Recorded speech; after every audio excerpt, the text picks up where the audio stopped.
जब भी कोई एसिड रिएक्ट करता है, यानी कि when acid reacts with base, यानी कि जब भी कोई एसिड बेस के साथ रिएक्ट करेगा to give salt and water, ये ध्यान रखना है। जब भी कोई एसिड रिएक्ट करेगा बेस के साथ तो वो क्या देगा, सॉल्ट एंड वाटर। इसी रिएक्शन को हम बोलते हैं न्यूट्रलाइजेशन रिएक्शन। इस रिएक्शन को क्या बोलते हैं हम, न्यूट्रलाइजेशन रिएक्शन। अब हम बताएंगे इसको न्यूट्रलाइजेशन क्यों क्यों बोलते हैं।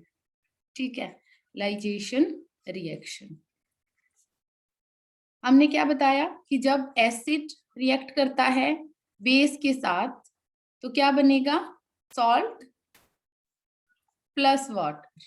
तो आपके दो प्रोडक्ट मिलेंगे, सॉल्ट मिलेगा और वाटर मिलेगा। एग्जाम्पल के तौर पे ले सकते हो बेटा, कोई भी एसिड ले सकते हो, जैसे मैं मान लो HCl ले लेती हूँ।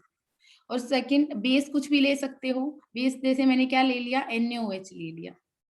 ठीक है, एसिड कौन सी स्पीसीज होती हैं, जैसे हम पढ़ते हैं एसिड किसको बोलते हैं, जिसके अंदर हाइड्रोजन आयंस प्रेजेंट होते हैं। बेस किसको बोलते हैं, जिसके अंदर OH हाइड्रोक्साइड आयंस प्रेजेंट होते हैं, उसको हम क्या बोलते हैं, बेस बोलते हैं। अब सॉल्ट प्लस वाटर कैसे बनता है, जैसे OH का तो क्या आ जाता है, NaOH का, यानी कि बेस का क्या आता है, OH आयंस, और एसिड में से क्या आते हैं, H आयंस आते हैं। तो OH और H मिलके क्या बनाएंगे, H2। तो एक तो बन गया हमारा H2O, और जो रिमेनिंग पार्ट है, ठीक है, जैसे यहाँ पे जो मेटल है और यहाँ पे जो नॉन मेटल है, यहाँ Na और Cl, तो क्या बन जाएगा हमारा सॉल्ट, क्या बन जाएगा, NaCl। ध्यान रखना एक चीज और आपको ध्यान रखनी है, देखो बेटा कभी Cl Na नहीं लिखोगे आप, जो आगे वाला जो पार्ट लिखा जाता है वो कैटायन का लिखा जाता है। जैसे Na के ऊपर क्या होता है आपका, पॉजिटिव चार्ज होता है, क्लोरीन के ऊपर नेगेटिव चार्ज होता है, तो ऐसे लिखते हैं। कभी Cl Na नहीं लिखोगे आप, तो कैटायन को पहले उसके बाद हम एनायन को लिखते हैं। तो हमारा जब भी कोई एसिड रिएक्ट करता है किसके साथ, बेस के साथ रिएक्ट करता है, तो हमारा क्या बनेगा, सॉल्ट प्लस वाटर बनेगा। और इस रिएक्शन को मैंने नाम दिया न्यूट्रलाइजेशन रिएक्शन। न्यूट्रलाइजेशन रिएक्शन क्यों बोलते हैं, क्योंकि एसिड का जो कैरेक्टर था उसको बेस क्या कर देता है, वेनिश कर देता है, उसको खत्म कर देता है। यानी कि जो एसिडिक कैरेक्टर है, जैसे ही आप उसके अंदर बेस को ऐड करोगे वो एसिडिक कैरेक्टर खत्म हो जाता है। ठीक है, इसीलिए इस रिएक्शन को हम क्या बोलते हैं, न्यूट्रलाइजेशन रिएक्शन बोलते हैं। कभी आपने देखा होगा, देखो जैसे हम कभी इसका एक सबसे पहले एक कॉमन डेली लाइफ का जो एग्जांपल है वो लेके बताती हूँ मैं। जैसे हम क्या करते हैं, कभी कभी एक्स्ट्रा खाना खा लेते हैं, यानी कि ज्यादा खाना खा लेते हैं ओवर ईटिंग के बाद। तो जब क्या हो जाती है, ओवर ईटिंग होती है, तो क्या होगा, ओवर ईटिंग के बाद हमारा, देखो आपने डाइजेस्टिव सिस्टम पढ़ा होगा अपना बायोलॉजी के अंदर, तो उसके अंदर आपने पढ़ा होगा कि जो हमारा स्टमक है उसमें HCl की सेक्रेशन होती है। और HCl अगर आप ओवर ईटिंग कर देते हो तो उससे क्या हो जाता है, एक्सेस में HCl क्या हो जाता है, सिक्रेट हो जाता है, और उससे क्या होती है, बर्निंग होती है। ठीक है, यानी कि ओवर ईटिंग के बाद ऐसे बोलते हैं ना कि एसिड बन गया पेट के अंदर, यानी कि एसिडिटी फील होने लगती है, यानी कि जलन महसूस होती है हमें, ज्यादा खाना खा लेते हैं ना उसके थोड़े टाइम के बाद, क्योंकि वहां पे क्या हो जाता है बेटा, एक्सेस में एसिड सेक्रेट हो जाता है, जिसकी वजह से हमें जलन महसूस होती है। तब क्या बोलते हैं हम घरों में, क्या आपने देखा होगा, ऐसे बोलते हैं ना कि इनो ले आओ, हम एक एग्जांपल भी बोलते हैं, इनो ले आओ। ठीक है, इनो को, इनो क्या करता है, इनो एक क्या होता है, उसके अंदर क्या होता है, बेस होता है। ठीक है, वो बेसिक नेचर का होता है। हम ये नहीं कह रही कि वो वहां पे NaOH होता है, ये कभी मत बोलना कि वहां NaOH होता है। ठीक है, हर एक एसिड बेस का अलग कैरेक्टर होता है। ठीक है, जैसे हम को जो खाने के लिए जो बेस यूज करते हैं वो क्या हो जाएगा हमारा, NaHCO3। ठीक है, जिसको हमने अभी पहले भी पढ़ा था, सोडियम हाइड्रोजन कार्बोनेट बोलते हैं। इसका दूसरा नाम होता है बेटा बेकिंग सोडा। ठीक है, तो आप क्या करते हो वहां पे, जैसे मान लो आप इनो नहीं लेते हो तो बेकिंग सोडा ले लेते हो। ठीक है, अगर बेकिंग सोडा तुरंत ले लेते हो आप, ठीक है, तो वो क्या हो जाएगा, जो जलन थी वो खत्म हो जाएगी, क्योंकि जो एक्सेस में जो HCl था वो क्या हो जाता है वहां पे, न्यूट्रलाइज हो जाता है। ठीक है, तो वहां पे ये किसका एग्जाम्पल होता है, एक न्यूट्रलाइजेशन रिएक्शन है, यानी कि न्यूट्रलाइजेशन का एग्जाम्पल है। जलन किस वजह से हुई? एसिड की वजह से हुई, ठीक है। जब बेस ऐड किया आपने वहां पे, जैसे NaHCO3, कौन सा? Baking soda. ऐसा नहीं बोलते कि भाई HCl है तो आप NaOH ही डालोगे, नहीं। हर एक बेस को नहीं खा सकते हम, जैसे हर एक एसिड को हम नहीं खा सकते। जैसे मैंने पहली वाली क्लास में आपको बताया था कि ऐसा नहीं है कि किसी भी एसिड को खा लेते हैं हम, या खा सकते हैं हम, ठीक है। तो ऐसे ही यहाँ पे है कि ऐसा नहीं है कि NaOH लेना है आपको, आप वहां पे कौन सा लोगे? NaHCO3 लेते हो सॉरी। तो यहाँ पे क्या लेते हैं? सोडियम हाइड्रोजन कार्बोनेट का यूज करते हैं हम, तो उससे क्या हो जाता है, तो यहाँ वो क्या करता है, एसिड का जो कैरेक्टर है उसको न्यूट्रलाइज कर देता है, उसको खत्म कर देता है, ठीक है। तो यहाँ से ये होती है हमारी न्यूट्रलाइजेशन रिएक्शन। आप स्क्रीनशॉट ले सकते हो बेटा। नेक्स्ट पेज पे हम इससे आगे का करेंगे।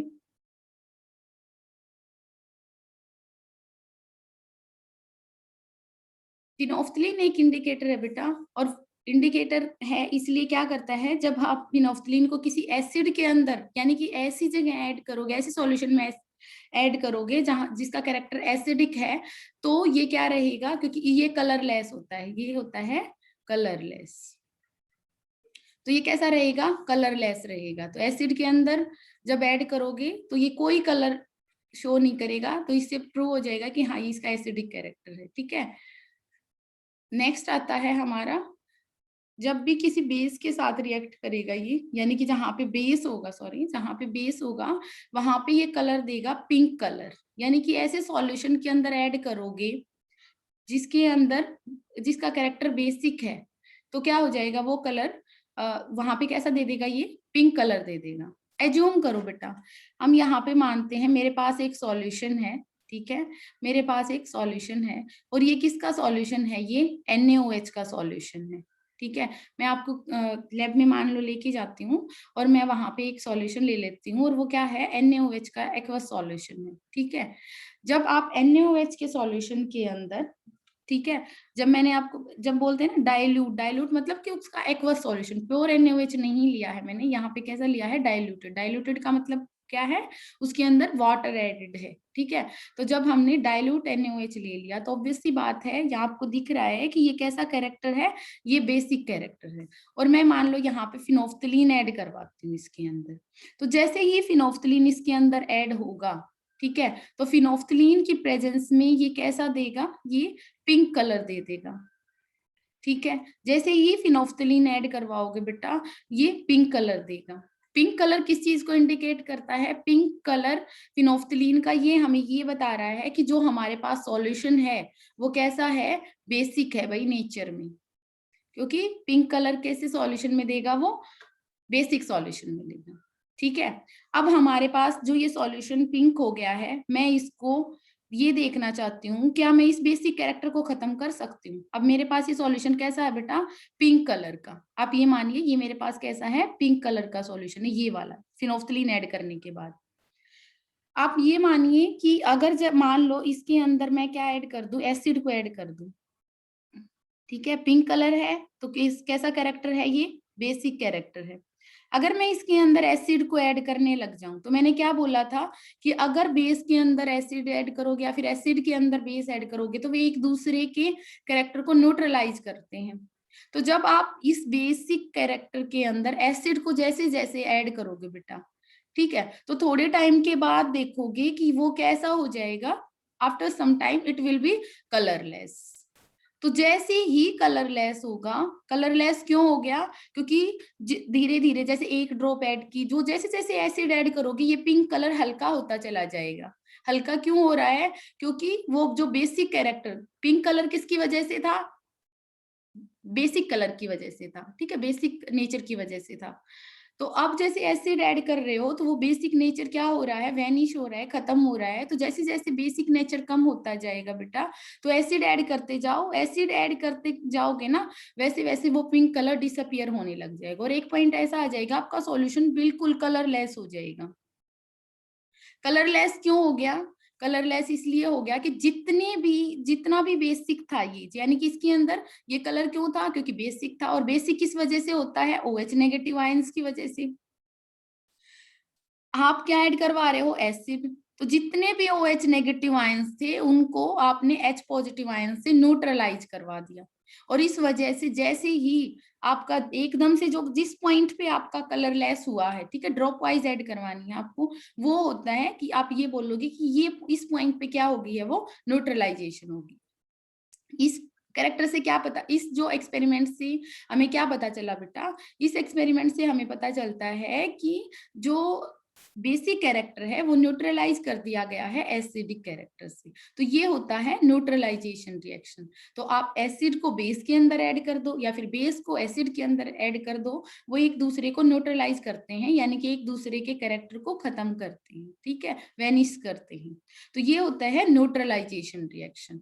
नेक्स्ट आता है, तो हमने यहाँ तक का पढ़ा कि न्यूट्रलाइजेशन रिएक्शन क्या होती है, हम लैब के अंदर कैसे प्रूव कर सकते हैं कि एसिडिक कैरेक्टर और बेसिक कैरेक्टर न्यूट्रलाइज करते हैं एक दूसरे को, वो हमने पढ़ा।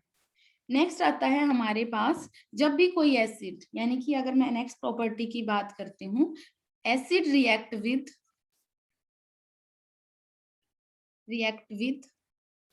मेटल ऑक्साइड, मेटल ऑक्साइड यानी किसी मेटल का क्या ले लेते हो आप, ऑक्साइड ले लेते हो, तो क्या बनाएगा, to form salt and water. ठीक है, अब ध्यान से देखना है, मैंने क्या बोला, जब भी कोई एसिड रिएक्ट करता है किसके साथ, मेटल ऑक्साइड के साथ, ठीक है, तो वो क्या देगा, सॉल्ट देगा और वाटर देगा। ठीक है, जैसे एग्जांपल लिख लेते हैं हम, मेरे पास मान लो कॉपर ऑक्साइड है और मैंने क्या करवा दिया, उसको एसिड के साथ है रिएक्ट करवा दिया, मान लो HCl ऐड करवा दिया मैंने, तो क्या बनेगा बेटा, यहाँ पे उसके कोरस्पॉन्डिंग पहले तो वाटर बनाओ, क्योंकि हमने दो प्रोडक्ट लिखे, सॉल्ट प्लस वाटर, ठीक है, यानी यहाँ पे लिख देती हूँ एक बार, acid plus metal oxide gives salt and water, salt plus water, तो क्या देगा, सॉल्ट देगा और वाटर देगा। अब हम क्या करते बेटा, इस चीज को,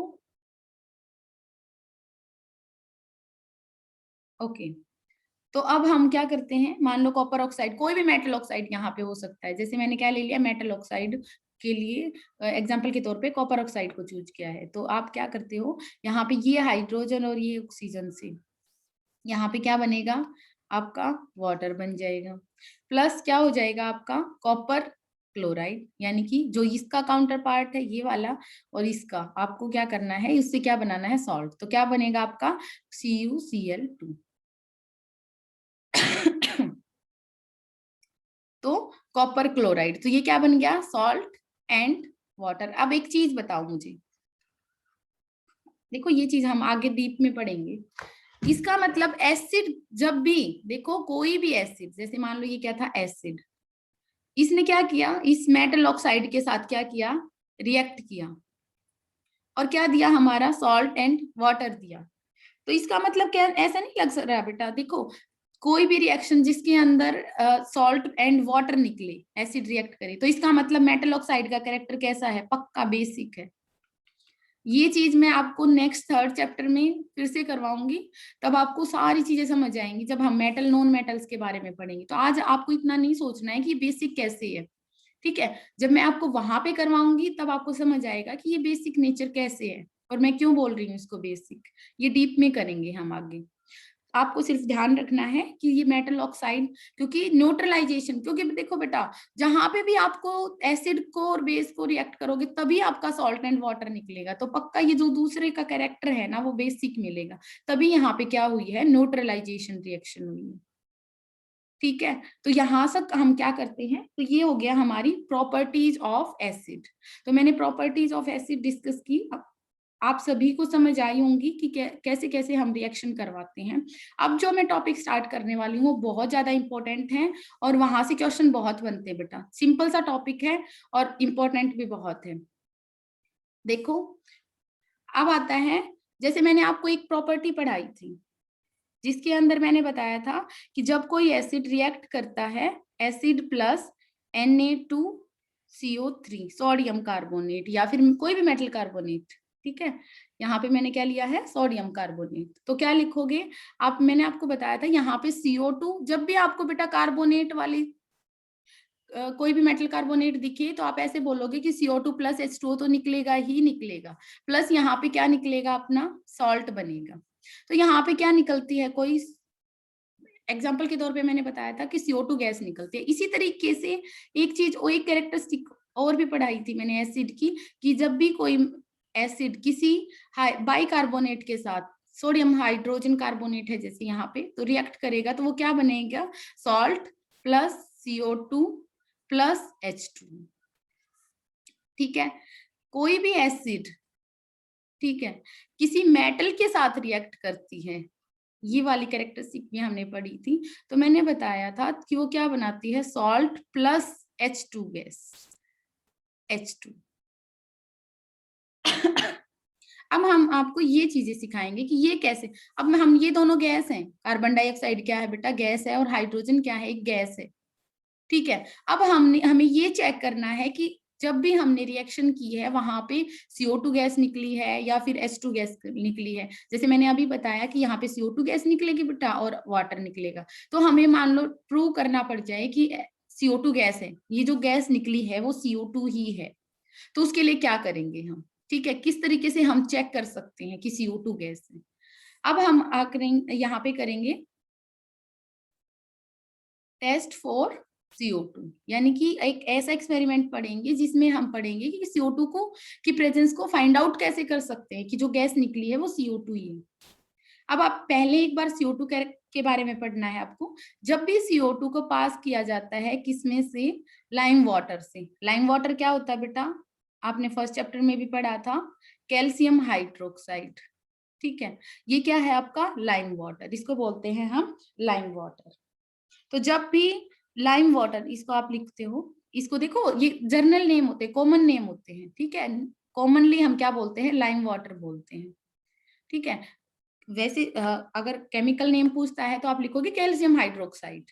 ठीक है, तो जब भी CO2 को कैल्शियम हाइड्रोक्साइड में से पास किया जाएगा, ठीक है, तो आपका क्या बनेगा, कैल्शियम कार्बोनेट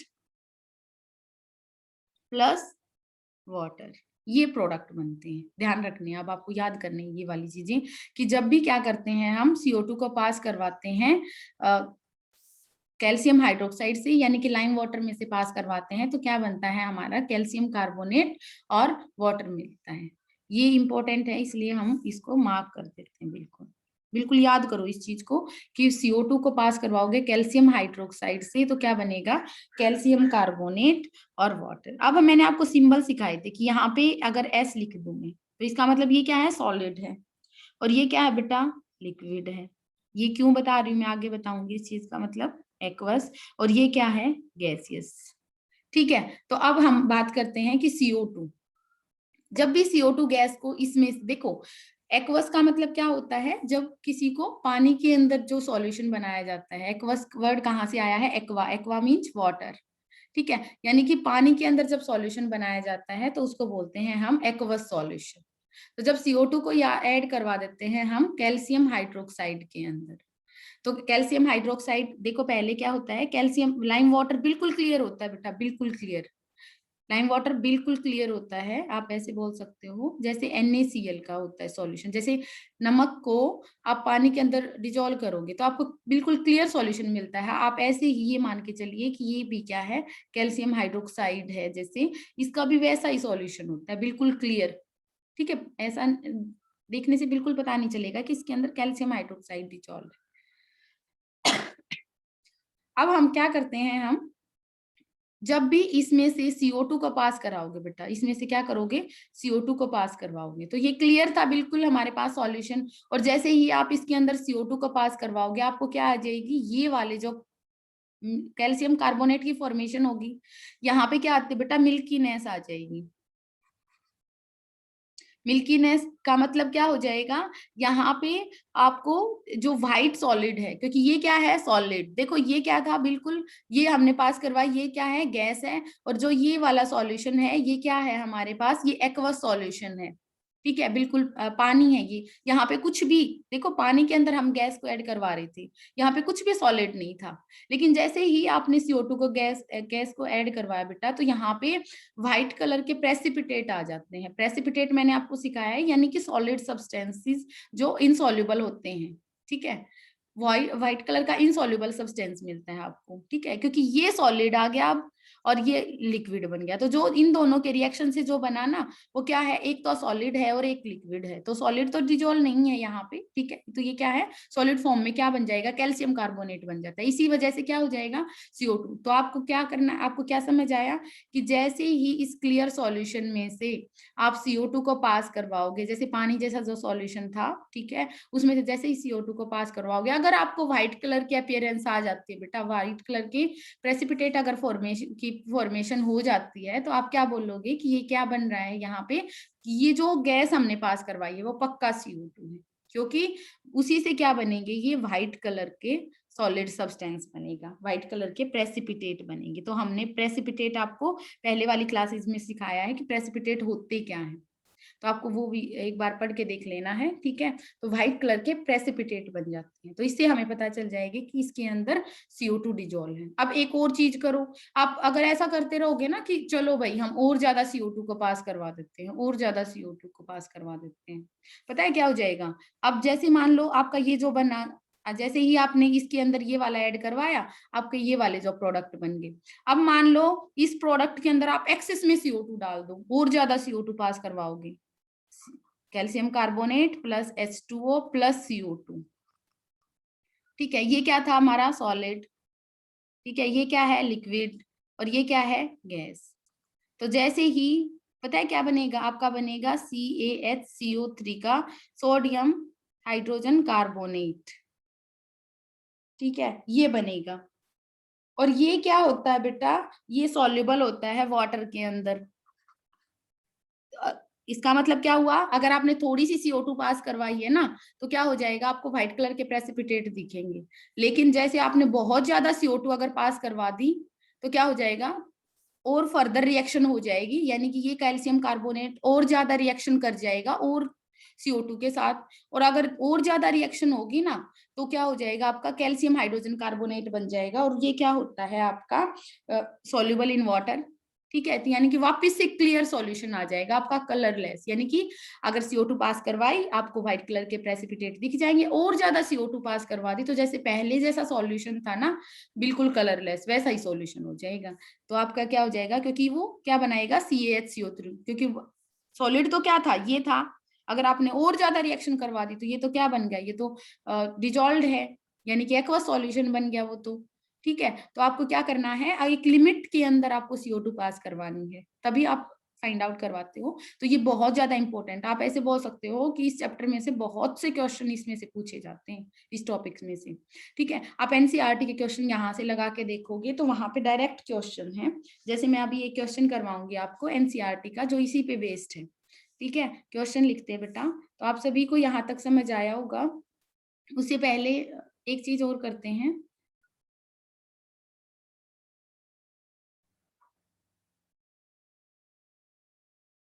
देखो बेटा, क्वेश्चन दे रखा है, metal compound A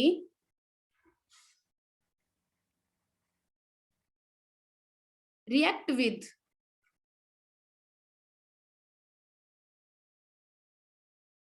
dilute HCl to produce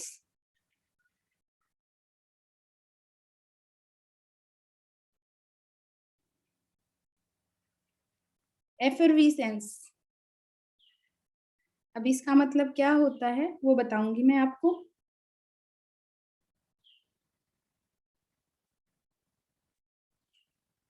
The gas evolved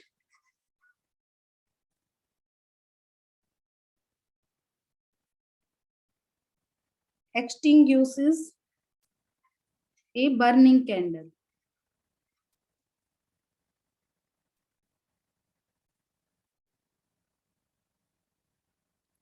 Write a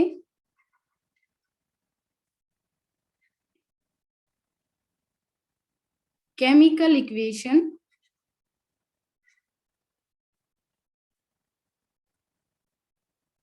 for this reaction,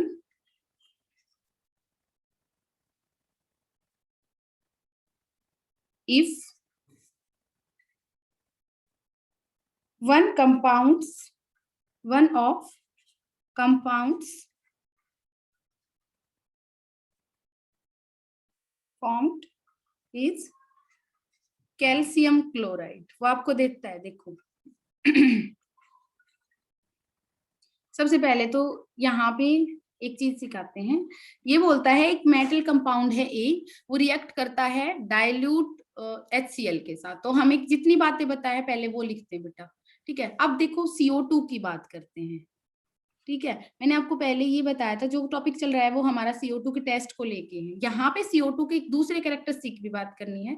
CO2 क्या कर सकती है, बर्निंग कैंडल को एक्सटिंग्यूश कर सकती है। एक्सटिंग्यूश का मतलब क्या है, एक्सटिंग्यूश करने का मतलब ये है, ये बर्निंग कैंडल को अगर CO2 को किसी बर्निंग कैंडल के पास लेके जाओगे तो वो उस कैंडल को बुझा देता है, ठीक है। देखो जब भी क्या करते हैं, CO2 को इस बर्निंग कैंडल के पास लेके जाओगे तो वो क्या करेगा, उसको एक्सटिंग्यूश करेगा, क्योंकि CO2 का क्या कैरेक्टर है, वो उसको बुझा देता है। जबकि O2 गैस को अगर किसी बर्निंग कैंडल के पास लेके जाओगे ना बेटा, देखो ध्यान से सुनना है, मैं आपको एक कैरेक्टरिस्टिक बता रही हूँ CO2 गैस की, कि अगर किसी बर्निंग कैंडल के पास O2 गैस को अगर आप लेके जाओगे ना, तो वो क्या हो जाएगा, O2 गैस की प्रेजेंस में और ज्यादा ब्राइटली जलने लग जाएगी। ये जलती हुई कैंडल है, अगर इसके पास आप O2 को लेके जाओगे ना, ये और ज्यादा तेजी से जलने लग जाएगी। जबकि अगर CO2 को बर्निंग कैंडल के पास लेके जाओगे तो वो उसको बुझा देती है, यानी कि एक्सटिंग्यूश कर देती है, ठीक है। अब इस पे बेस्ड क्वेश्चन है। अब मैंने ये वाला क्वेश्चन आगे नहीं बढ़ाया, अदरवाइज क्या आता है कि how will you detect that gas, ठीक है। ये एक तो ये कैरेक्टरिस्टिक, तो CO2 को कैसे चेक करते हैं, एक तो हमने जो अभी डिस्कस किया, CO2 की टेस्ट के लेकर बहुत सारे क्वेश्चन बनते हैं। पहला टेस्ट कैसे था कि अगर आप कैल्शियम हाइड्रोक्साइड में डिजोल्व करोगे उसको, ठीक है, तो क्या हो जाएगा, वो व्हाइट कलर के प्रेसिपिटेट शो करेगा। दूसरा क्या होता है, CO2 गैस अगर निकल रही है ना, तो उसको अगर उसके पास कैंडल लेके जाओ, अगर वो गैस उसको बुझा देती है ना, तो आप क्या कर, उसका मतलब क्या निकलता है कि वो जो गैस निकल रही है वो पक्का क्या है, हमारी CO2 गैस है, ठीक है। तो पहली बात तो ये, metal compound A react with dilute HCl to produce effervescences. Effervescences का क्या मतलब है, यानी कि जो बबल्स निकलते हैं। तो ये कह रहा है कि कोई मेटल कंपाउंड है ए, वो क्या करता है, HCl के साथ रिएक्ट करता है, ठीक है, और उससे क्या बनते हैं, एफरवेंसीज बनते हैं। और वो एफरवेंसीज किसकी वजह से बन रहे हैं, एक गैस की वजह से बन रहे हैं जो बर्निंग कैंडल को एक्सटिंग्यूश कर देता है। तो गैस कौन सी होगी बेटा, CO2, ठीक है। कहता है कि दूसरा कंपाउंड, इसने खुद बता दिया, दूसरा कंपाउंड क्या बताया बेटा उसने, CaCl2, ठीक है। ये दो चीजें आपको पता चल गई, आपको ये वाला बताना है कि यहाँ पे क्या बना होगा, ठीक है। तो जब भी कोई एसिड CO2 कब निकालता है, जब किसी कार्बोनेट के साथ रिएक्ट करता है, तो पक्का यहाँ पे उसने किसके साथ रिएक्ट किया होगा, किसी मेटल कार्बोनेट के साथ उसने रिएक्ट किया होगा। तो मेटल कौन सी है यहाँ पे, कैल्शियम, तो पक्का उसने किया होगा यहाँ पे